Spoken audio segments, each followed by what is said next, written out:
cannot see with the eyes that understand. When we do, what we realize is that half of our mind has been taken away from us. That, yes, the human body protrudes into profane space as 120 to 350 pounds of meat somewhere in the universe. But that isn't the domain of humanness. The true domain of humanness is inclusive of that and much, much more, because the true domain of humanness is a domain that honors the mind as self and as landscape. I mean, you are a creature loose in a landscape of meaning, and you are that landscape of meaning. And by losing contact with this, we have become essentially pathological, very needy.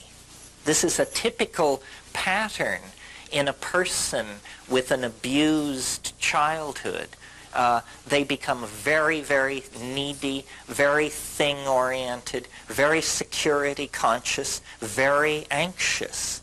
This is a picture of us and our psychology. And we are so deep into the historical nightmare that we can't ever remember any other way of doing business. I mean, we know we're messed up.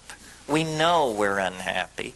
But what's to be done, you know? I mean, we have a million minor fixes and people peddling all of these things. I mean, you've just been through the aisles. You know what I'm talking about.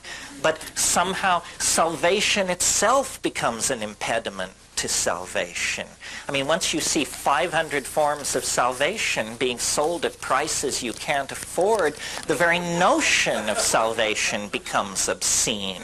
You know, it becomes one more layer in the obscene layering that takes meaning out of life and disempowers us and turns us into a subscription customer. That seems to be how we always are being forced to end up. Two things are operating in the hidden dimension of the human mind. One of them is what I call the Gaian mind, and this is being imaged in this society as the rebirth of a kind of goddess. People are realizing on different levels and at different levels of sophistication that the energy of being can be imaged as a female entelechy, an enclosing, nurturing, caring, forgiving kind of entelechy. And this is what psychedelic shamanism has always been about. It's about a connection to the Gaian mind.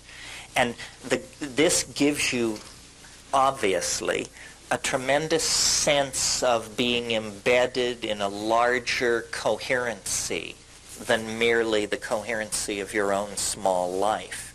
And that's very empowering. But it's not the general sense of things that this Gaian mind imparts that is really, to me, the interesting part. It's that the Gaian mind is a real mind. It has information. It can tell you things of the most specific and personally important sort. It tells you where the game has gone. It tells you who poisoned the well.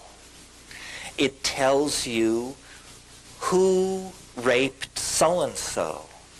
It tells you why person X is ill and unable to get well. In other words, the Gaian mind is the database that all shamans seek to connect to in the act of curing, in the act of functioning as doctors for their society, they get a connection to the Gaian mind. And again, at this point, I feel like I have to remind you, I come to this as a skeptic, as a sneerer. I mean, I have no time for this stuff unless it's real. It happens to be real.